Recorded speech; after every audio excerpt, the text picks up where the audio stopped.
Okay, ഇവിടെ വേറൊരു example ഈ പറയുന്ന പോലെ ഒരു ഡെസിമൽ പോയിന്റിന് ശേഷമുള്ള ഒരു ഡെസിമൽ നമ്പർ നമ്മൾ വെച്ചിട്ടുണ്ട്. അതിനെ നമ്മൾ ബൈനറിക്ക് കൺവേർട്ട് ചെയ്യുന്നതാണ് ഇനി ഇവിടെ കാണുന്നത്. 0.742 എന്ന് പറയുന്ന ഒരു നമ്പർ നമ്മൾ ബൈനറി കൺവേർഷൻ ആയിട്ട് എടുത്തു. സോ അതിനെ ഇൻറ്റു 2 കൊണ്ട് മൾട്ടിപ്ലൈ ചെയ്തു. നമ്മൾ മുന്നേ ചെയ്ത സെയിം പ്രൊസീജിയർ തന്നെയാണ് ഇതിൽ ചെയ്യുന്നത്. ഓക്കെ, ഇങ്ങനത്തെ ഒരു ഡിജിറ്റ് ഉത്തരം വന്നു. അതിൽ 1നെ നമ്മൾ അതിൻ്റെ ഒരു ആൻസർ ആയിട്ട് നമ്മൾ കണക്കാക്കുകയാണ്. 1 എടുത്ത് എഴുതി 0.484നെ നെക്സ്റ്റ് മൾട്ടിപ്ലിക്കേഷന് വിധേയമാക്കുന്നു. സോ അവിടെ നമുക്ക് 0.968 കിട്ടുന്നു. ആ 0യെ നമ്മൾ ഉത്തരത്തിനായിട്ട് ഇവിടെ എഴുതുന്നു. 968നെ വീണ്ടും മൾട്ടിപ്ലൈ ചെയ്യുന്നു. ഓക്കെ, ഇങ്ങനെ മൾട്ടിപ്ലൈ ചെയ്ത ഏകദേശം ഒരു 8 സ്റ്റേജ് ആകുമ്പോഴും നിങ്ങൾ നോക്കിയാൽ കാണാൻ സാധിക്കും ഇവിടെ 1.952 എന്നുള്ളൊരു ഡിജിറ്റ് വരെ എത്തുന്നുള്ളൂ. ഓക്കെ, ഇവിടെ 1ന് ശേഷം 0 വരുന്നില്ല. നമ്മൾ നേരത്തെ പറഞ്ഞിരുന്നു ഒരു 0 വന്ന് നമുക്ക് ഈ മൾട്ടിപ്ലിക്കേഷൻ സ്റ്റോപ്പ് ചെയ്യാമെന്ന് പറഞ്ഞിരുന്നു. സോ ഇവിടെ അങ്ങനെ ഒരു 0 വരുന്നില്ല. അപ്പോൾ നമ്മളൊരു 8 പ്രാവശ്യം ഒരു 8 ഡിജിറ്റ് എടുത്തിട്ട് നമ്മൾ ഇവിടുന്ന് സ്റ്റോപ്പ് ചെയ്യണം. ഓക്കെ, സ്റ്റോപ്പ് ചെയ്തതിന് ശേഷം ഈ പറയുന്ന പോലെ MSB മേലെയാണ് ഇതിന്റെ MSB. ഡെസിമൽ പോയിന്റിന് ശേഷം അല്ലെങ്കിൽ പോയിന്റിന് ശേഷമുള്ള നമ്പറുകൾ വരുന്ന വെച്ചാൽ MSB അതിന്റെ മേലെയും LSB അതിന്റെ താഴെയുമാണ്. ഓക്കെ, അപ്പോൾ MSB പ്രകാരം മുകളിൽ നിന്നും എടുത്ത് നമ്മൾ എഴുതാണ് 1 0 പിന്നെ 1 1 1 1. നമുക്ക് 1 0 1 1 1 1 0 1 0 1. ഓക്കെ, ബേസ് 2 ബൈനറിയുടെ പവർ നമ്മൾ എഴുതിയിട്ടാണ്. ഇനി ആക്ച്വലി നമ്മളിതിപ്പോൾ ഒരു 8 സ്റ്റേജ് വരെയാണ് എടുത്തുള്ളൂ എന്ന് പറഞ്ഞു. ആക്ച്വലി ഇത് എത്ര വരും എന്നറിയാം. 0.742 എന്നുള്ളത് എത്ര വരും എന്നറിയാം. നമ്മൾ ജസ്റ്റ് അത് നെറ്റിൽ സെർച്ച് ചെയ്താൽ നമുക്ക് കാണാൻ സാധിക്കും. ഏകദേശം ഇപ്പോൾ ഇത് റാപ്പിഡ് ടേബിൾ എന്ന് പറയുന്ന ഒരു വെബ്സൈറ്റ് ആണിത്. ഇതിൽ നമുക്ക് ഇങ്ങനെ കൺവേർഷനിൽ നമ്മൾ ഇപ്പോൾ നിങ്ങൾ സ്വയം എക്സാമ്പിൾസ് എടുത്ത് ചെയ്യുകയാണെങ്കിൽ അത് ശരിയാണോ എന്ന് പരിശോധിക്കാം. ഈ ഒരു വെബ്സൈറ്റ് വളരെയധികം ഉപകാരപ്പെടും. ഇവിടെ നമുക്ക് നോക്കി നോക്കാം. 0.742 എന്ന് പറയുന്നതിനെ നമ്മൾ ബൈനറി നമ്പർ ആക്കിയിട്ട് കൺവേർട്ട് ചെയ്യാണ്. ഓക്കെ,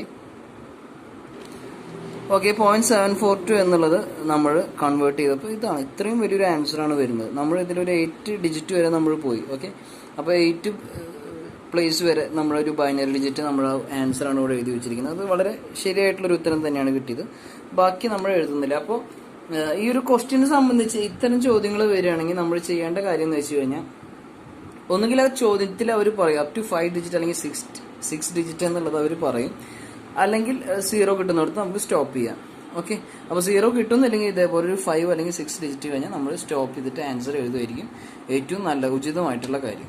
ഓക്കെ, അപ്പോൾ ഈ ഡെസിമൽ ടു ബൈനറി കൺവേർഷനിൽ അതിൽ ഡെസിമൽ പോയിന്റിന് ശേഷം വരുന്ന ഇത്തരം ഡിജിറ്റുകളുടെ മൾട്ടിപ്ലിക്കേഷനിൽ നിങ്ങൾ ചെയ്യേണ്ട അല്ലെങ്കിൽ ശ്രദ്ധിക്കേണ്ട ഒരു കാര്യമാണ് എപ്പോൾ സ്റ്റോപ്പ് ചെയ്യണം. ഇതിങ്ങനെ അനന്തമായിട്ട് ഇങ്ങനെ നീണ്ടുകൊണ്ടിരിക്കും. എപ്പോൾ സ്റ്റോപ്പ് ചെയ്യണം എന്ന് ചോദിച്ചു കഴിഞ്ഞാൽ ഈ പോയിന്റിന് ശേഷം 0 വരികയാണെങ്കിൽ നമുക്ക് സ്റ്റോപ്പ് ചെയ്യാം. അതല്ലെങ്കിൽ ചോദ്യത്തിൽ എങ്ങനെയാണോ പറഞ്ഞിരിക്കുന്നത് അതേപോലെ ഒരു അപ് ടു 5 ഡിജിറ്റ് അങ്ങനെ എന്തെങ്കിലും പറഞ്ഞിട്ടുണ്ടെങ്കിൽ നമുക്ക് സ്റ്റോപ്പ് ചെയ്യാം. ബിക്കോസ് ഈ പോയിന്റിന് ശേഷം നമ്മൾ കണ്ടോ മേലെന്ന് താഴത്തേക്കാണ് എഴുതി തുടങ്ങുന്നത്. ഇപ്പോൾ ഇവിടം വരെ എഴുതിയാലും ഇവിടം വരെ എഴുതിയാലും ഒക്കെ ഏകദേശം ആൻസർ ശരിയാണെന്നുള്ളത് അവർക്ക് മനസ്സിലാക്കാൻ പറ്റും. ഓക്കെ, അപ്പോൾ ഇതാണ് ഡെസിമൽ ടു ബൈനറി കൺവേർഷനിലത്തെ ഒരു പോയിന്റ്. നെക്സ്റ്റ് നമ്മൾ മൂവ് ചെയ്യാൻ പോകുന്നത് ഡെസിമൽ ടു ഒക്ടൽ കൺവേർഷനാണ് ഇനി നമുക്ക് പഠിക്കാനുള്ളത്. ഓക്കെ, ഞാൻ പറഞ്ഞ് നിർത്തി. നമ്മൾ ഡെസിമൽ ടു ഒക്ടൽ കൺവേർഷൻ ആണ് ഇനി ചെയ്യാൻ പോകുന്നതെന്ന് പറഞ്ഞു. ഒക്ടൽ എന്ന് പറയുന്നതിൻ്റെ ഒരു പ്രത്യേകത അതിനെ ഈ പറയുന്ന പോലെ 8 ഡിജിറ്റ് ആണ് ആകെ ഉള്ളത്. ഓക്കെ, ബൈനറിക്ക് നമുക്ക് 2 ഡിജിറ്റ് ആയിരുന്നു. ഡെസിമലിൽ നമുക്ക് 10 ഡിജിറ്റ്സ് ഉണ്ടായിരുന്നു. ഒക്ടൽ ആവുമ്പോൾ അതിൻ്റെ ഒരു സവിശേഷത എന്ന് പറയുന്നത് 8 ഡിജിറ്റ് മാത്രമേ അതിനുള്ളൂ. ഓക്കെ, അപ്പോൾ 8 ഡിജിറ്റ് വെച്ചിട്ട് എങ്ങനെയാണ് കൺവേർഷൻ നടത്തുക എന്നുള്ളത് നോക്കാം.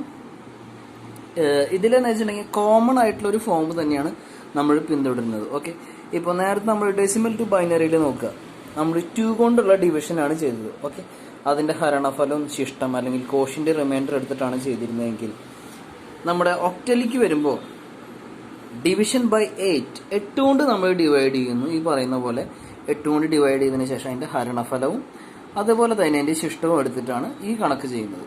ഓക്കെ, ഇതിൽ നമുക്ക് കൊടുത്തിട്ടുള്ളത് 163.253 എന്നുള്ളത് നമുക്ക് ഒക്ടലാക്കി കൺവേർട്ട് ചെയ്യണം. ഓക്കെ, നമുക്ക് ചെയ്ത് നോക്കാം. നമ്മൾ നേരത്തെ പറഞ്ഞിരുന്നു ഡിവിഷന്റെ കാര്യം പറഞ്ഞിരുന്നു. സെയിം ആ പ്രൊസീജിയർ നമ്മൾ ചെയ്ത് നോക്കുകയാണ്. ഇതിൽ അവർ 163.253 എന്ന് പറയുന്ന ഒരു ഡെസിമൽ നമ്പർ അവർ നമുക്ക് തന്നിട്ടുണ്ട്. 163.253 0.253 എന്ന് പറയുന്ന ആ ഒരു ഡെസിമൽ നമ്പറാണ് നമുക്ക് തന്നിരിക്കുന്നത്. ഓക്കെ, അതിന് നമ്മൾ ഒക്ടലിലേക്ക് കൺവേർട്ട് ചെയ്യണം. ഓക്കെ, സോ നമ്മൾ ഈ പറഞ്ഞ പോലെ തന്നെ 2 പാർട്ടായിട്ടാണ് ചെയ്യേണ്ടത്. ഫസ്റ്റ് 163 എന്ന് പറയുന്നതിന്റെ ആ ഒരു ഇത് കണ്ടുപിടിക്കണം. പിന്നെ 163 എന്ന് പറയുന്നതിന് ഡിവിഷനും 0.253ക്ക് മൾട്ടിപ്ലിക്കേഷനാണ്. നമ്മൾ മുന്നേ ചെയ്ത പോലെ തന്നെയാണ് ഇതിലും യൂസ് ചെയ്യുന്നത്. സോ നമുക്ക് സ്റ്റാർട്ട് ചെയ്യാം. 163 എന്ന് പറയുന്നതിന് നമ്മൾ ഒക്ടലിലേക്കാണ് ആക്കുന്നത്. സോ ബേസിക്കലി ഈ പറഞ്ഞ പോലെ തന്നെ ബൈനറിയിലേക്ക് ആകുമ്പോൾ നമ്മൾ 2 കൊണ്ട് ഡിവൈഡ് ചെയ്തു. ഇവിടെ നമ്മൾ അത് 8 കൊണ്ട് ഡിവൈഡ് ചെയ്യണം. ഓക്കെ, 8 കൊണ്ട് 163 163നെ ഡിവൈഡ് ചെയ്യുമ്പോൾ നമുക്ക് കിട്ടുന്ന ഒരു കോഷ്യന്റ് എന്ന് പറയുന്നത് 20 ആയിരിക്കും. അതേപോലെ തന്നെ റിമൈൻഡർ എന്ന് പറയുന്നത് 3 ആയിരിക്കും. ഓക്കെ, അപ്പോൾ റിമൈൻഡർ പതിവ് പോലെ നമ്മൾ ആദ്യം എഴുതുന്നു, 3 എന്ന റിമൈൻഡർ എഴുതുന്നു. കോഷ്യന്റ് ഹരണഫലം എന്ന് പറയുന്നത് 20 ആണ്, അത് നമ്മൾ ആദ്യം എഴുതുന്നത്. അഗൈൻ 20യെ നമ്മൾ വീണ്ടും 8 കൊണ്ട് ഹരിക്കുകയാണ്. അങ്ങനെ 8 കൊണ്ട് ഡിവൈഡ് ചെയ്യുമ്പോൾ നമുക്ക് അതിൻ്റെ ഒരു റിമൈൻഡർ എന്ന് പറയുന്ന പോലെ 4 ലഭിക്കും. ഓക്കെ, 16 കിട്ടുമ്പോൾ 4 കിട്ടും. ഇവിടെ 20യുടേതായിട്ട് നമുക്ക് 2 കോഷ്യന്റ് അല്ലെങ്കിൽ ഹരണഫലം 2 കിട്ടും. ഓക്കെ, 8 into 16 ആകുമ്പോൾ ബാക്കി ഇതാ 4, നമുക്ക് 2 കോഷ്യന്റ് കിട്ടി, 4 നമുക്ക് റിമൈൻഡർ കിട്ടി. ഓക്കെ, ദെൻ അഗൈൻ 8 and 2 ഇങ്ങനെ വരും. 8ഉം 2ഉം വരും, വേറെ ഒന്നും ചെയ്യാനില്ല. 8 പതിവ് പോലെ നമ്മൾ ഇറക്കിയിടുന്നു. പഴയ ഇതിലുണ്ടായ സെയിം പ്രൊസീജിയർ ഇത് തന്നെയാണ് ഇവിടെ MSB എന്ന് പറയുന്നത്. ഏറ്റവും most significant bit to least significant bit, same procedure തന്നെ ഇവിടെയും ഫോളോ ചെയ്യുന്നു. അങ്ങനെ നോക്കുമ്പോൾ 243 എന്നുള്ള ഒരു ആൻസർ ആയിരിക്കും നമുക്ക് കിട്ടുക.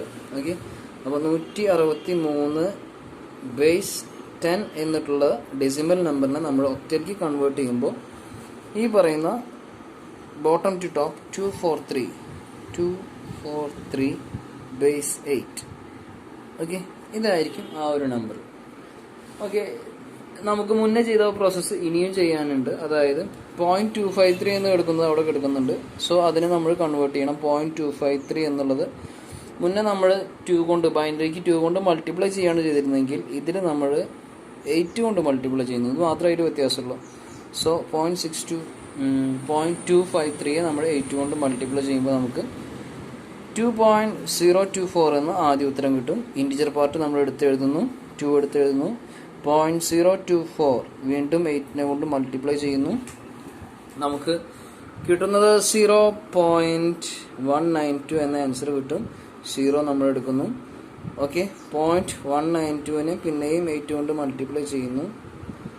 ഓക്കെ, 1.536 കിട്ടുന്നു. അതിൽ നമുക്ക് 1 നമ്മൾ ഇതേപോലെ ചൂസ് ചെയ്യുന്നു. 0.536നെ പിന്നെയും മൾട്ടിപ്ലൈ ചെയ്യാനായിട്ട് വിടുന്നു. നമുക്ക് ലഭിക്കുന്ന ഉത്തരം 4.288 ആണ്. 4 എടുത്ത് എഴുതുന്നു. 0.288നെ പിന്നെയും 8 കൊണ്ട് മൾട്ടിപ്ലൈ ചെയ്യുന്നു. ഓക്കെ, ഇങ്ങനെയാണ് ഇതിൻ്റെ 0.288നെ 8 കൊണ്ട് മൾട്ടിപ്ലൈ ചെയ്യുന്നു. 2.304 കിട്ടും. ഇവിടെ നമ്മൾ 2 എടുത്തെഴുതി. ഇതിങ്ങനെ കണ്ടിന്യൂ ചെയ്തിട്ട് പോകും. ഞാൻ നേരത്തെ പറഞ്ഞിരുന്നു, നമ്മുടെ ബൈനറി കൺവേർഷനിൽ പറഞ്ഞിരുന്നു. അപ്പോൾ നമുക്കൊരു 4-5 ഡിജിറ്റ്, ഇപ്പോൾ ഇവിടെ ഏകദേശം 5 ഡിജിറ്റ് ആയിട്ടുണ്ട്. സോ 5 ഡിജിറ്റിൽ നമ്മൾ നിർത്തുന്നു. അപ്പോൾ അതുകൊണ്ട് നമ്മൾ ടോപ്പ് ടു ബോട്ടം എഴുതുന്നു. ഓക്കെ, അപ്പോൾ ഇവിടെ MSB എന്ന് പറയുന്നത് മുകളിലാണ്, LSB എന്ന് പറയുന്നത് താഴത്താണ്. ഓക്കെ, അങ്ങനെ എടുത്തെഴുതുമ്പോൾ നമുക്ക് 0.20142 എന്നുള്ളത് കിട്ടുന്നു. ഓക്കെ, 0.253യെ നമ്മൾ ഒക്ടലിലേക്ക് കൺവേർട്ട് ചെയ്യുമ്പോൾ ഇതായിരിക്കും ഉത്തരം. ഓക്കെ, ഇനി ടുഗദർ ഇത് നമ്മൾ എഴുതുകയാണെങ്കിൽ 163 എന്ന് പറയുന്നതിന് 243 നമുക്ക് ആദ്യം കിട്ടിയിരുന്നു. 163.253 നമ്മൾ ഒക്ടലിലേക്ക് ആക്കുമ്പോൾ ആദ്യം കിട്ടിയ ആൻസർ 243. ഇതെടുത്ത് എഴുതുന്നു. 243.20142 ബേസ് 8.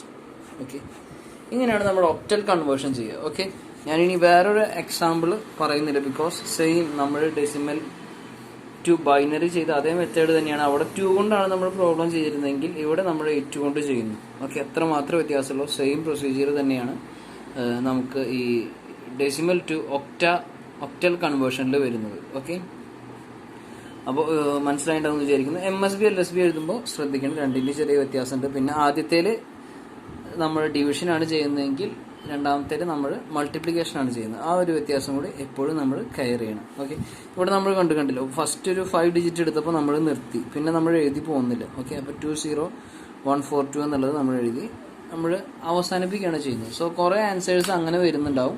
സോ നമ്മൾ അപ് ടു 4 അല്ലെങ്കിൽ 5 ഡിജിറ്റ് എഴുതിയിട്ട് നമ്മുടെ ആൻസർ നിർത്തേണ്ടതാണ്. ഓക്കെ, ഇനി നെക്സ്റ്റ് നമുക്ക് ചെയ്യാനുള്ളത് ഡെസിമൽ ടു ഹെക്സാഡെസിമൽ. ഡെസിമലിൽ നിന്നും എങ്ങനെ ഹെക്സാഡെസിമലിലേക്ക് കൺവേർട്ട് ചെയ്യുക എന്നുള്ളതാണ് ഇനി നമ്മൾ പഠിക്കാൻ പോകുന്നത്. ഓക്കെ, ഡെസിമൽ ടു ഹെക്സാഡെസിമൽ കൺവേർഷനാണ് ഇനി നമ്മൾ പറയാൻ പോകുന്നത്. ഹെക്സാഡെസിമൽ കൺവേർഷൻ്റെ ഒരു പ്രത്യേകത, നമ്മൾ എപ്പോഴും അത് മറന്നു പോകാൻ പാടില്ല, ശ്രദ്ധിക്കേണ്ട ഒരു കാര്യമാണ്. അതായത് 1 to 9 വരെ നമ്പേഴ്സ് ആണ്. 9ന് ശേഷം 10 എന്ന് പറഞ്ഞാൽ അതിൽ A ആണ്, 11 എന്ന് പറഞ്ഞാൽ B, 12 എന്ന് പറഞ്ഞാൽ C, 13 എന്ന് വെച്ചാൽ D, 14 എന്നാൽ E, 15 എന്നാൽ F. ഈ കോഡുകൾ കൊണ്ടാണ് ഈ നമ്പറുകൾ വരുമ്പോൾ അടയാളപ്പെടുത്തേണ്ടത്.